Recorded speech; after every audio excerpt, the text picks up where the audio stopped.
Assalamualaikum warahmatullahi wabarakatuh. Salam sejahtera teman-teman dan sahabat Endarto Ankatv 2. Para teman-teman sekalian, dalam hal ini kita tetap dalam konteks menjelaskan perluasan jaringan infrastruktur FTTH, Fiber to the Home, jaringan internet menggunakan kabel fiber optik sampai di rumah.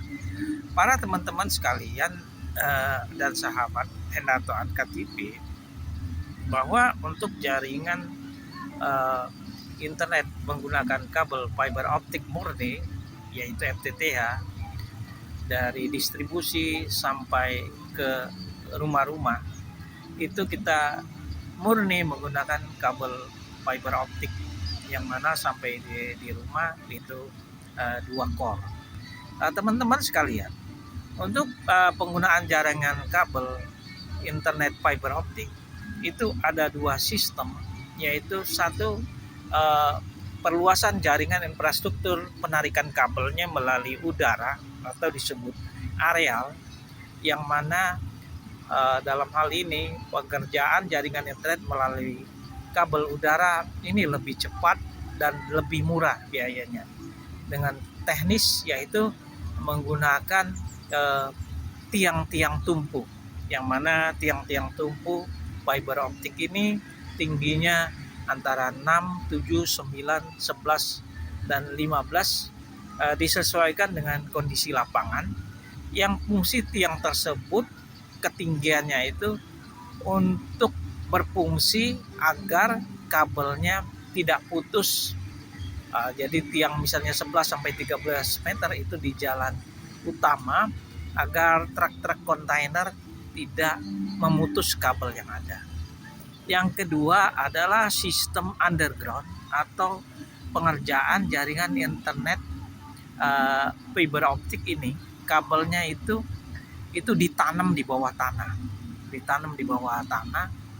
yang bagaimana pengerjaannya lebih rumit dan lebih mahal biayanya, tetapi keamanan dari kabel itu sangat baik, yang mana ada 2 sistem, satu menggunakan trenching atau penggalian, kemudian yang kedua adalah boring atau pengeboran, atau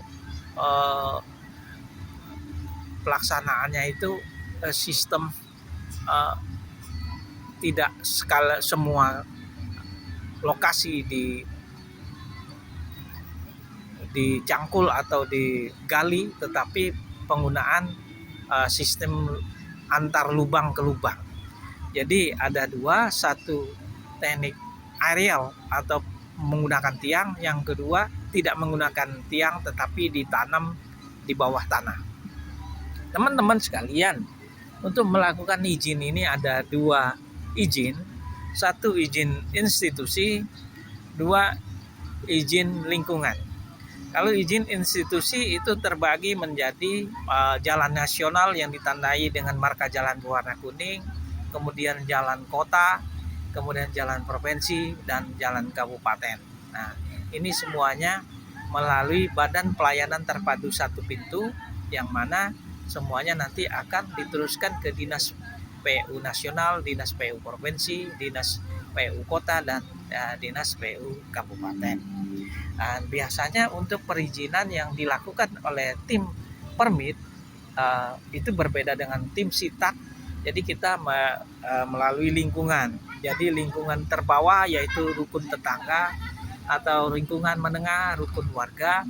Kemudian yang tertinggi di lingkungan tersebut adalah kelurahan atau kepala desa atau kepala padukuhan atau kepala dusun ataupun duku seperti di Yogyakarta. Jadi teman-teman, untuk perizinan ini kita biasanya adalah izin lingkungan. Untuk institusi itu juga bisa ada melalui jalan tol, kemudian juga melalui dinas perhubungan, dan juga kadang-kadang juga ada melintas di area PT KAI, PT Kereta Api Indonesia, yang mana areanya tersebut meliputi dari daerah operasi 1, daerah operasi 2, daerah operasi 3, daerah operasi 4, dan kita harus izin kepada daop masing-masing. Teman-teman sekalian, bagaimana teknis izin untuk lingkungan? Untuk izin lingkungan yang paling diperhatikan adalah sistem detailnya. Jadi misalnya kelurahan kita harus ada 3 fungsi, yaitu pemerintahan, kemudian ada Babinsa, Babin Kamtipmas. Jadi ini harus diperhatikan izin 3 pilar. Baik di desa atau di dusun atau di padukuhan, izin 3 pilar itu tetap ada. Tetapi masing-masing area berbeda. Untuk Kalimantan, untuk Sumatera, kemudian untuk Sulawesi, itu izinnya untuk daerah itunya memang lebih diutamakan kepada kelurahan atau kepala desa. Sedangkan untuk area-area tertentu, Jawa Barat, Jawa Tengah, Jawa Timur memiliki keunikan tersendiri, teman-teman. Jadi untuk Jawa Tengah, Jawa Timur, organisasi masyarakat itu tidak dominan. Tetapi kalau untuk daerah Jawa Barat, kemudian Jabodetabek, kemudian Banten, itu organisasi masyarakat sangat dominan sekali, tidak perlu kita sebut. Jadi di sini perlu pendekatan dan perlu analisa dan perlu kita beritahu di awal, sehingga pada saat penarikan tidak ada blokade atau hambatan-hambatan dari organisasi masyarakat, terutama untuk di Jawa Barat dan Jabodetabek serta di Provinsi Banten. Jadi ini sangat umum sekali, teman-teman.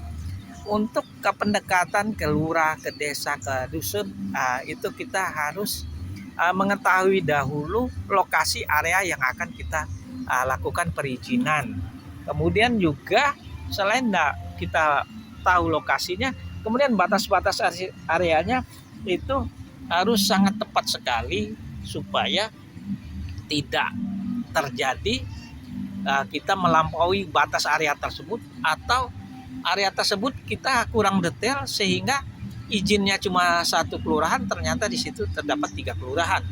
Jadi benar-benar harus detail sehingga pada pelaksanaannya tidak terganggu. Kemudian teman-teman, product knowledge itu sangat penting sekali, karena dengan product knowledge ini itu keunggulan daripada perusahaan yang kita jalani atau yang kita lakukan perizinan atau yang memberi perintah kepada kita dengan surat tugasnya, itu sangat penting sekali, sehingga area-area yang sudah sangat stuck atau status quo, yang mana sudah banyak tiang-tiang, dengan adanya kelebihan dari produk yang akan kita lakukan perizinan perluasan infrastruktur jaringan internet fiber optiknya, ini dapat berlangsung dengan mudah. Nanti di sesi kedua kita akan beritahu bagaimana mengatasi masalah-masalah. Demikian teman-teman. Wassalamualaikum warahmatullahi wabarakatuh.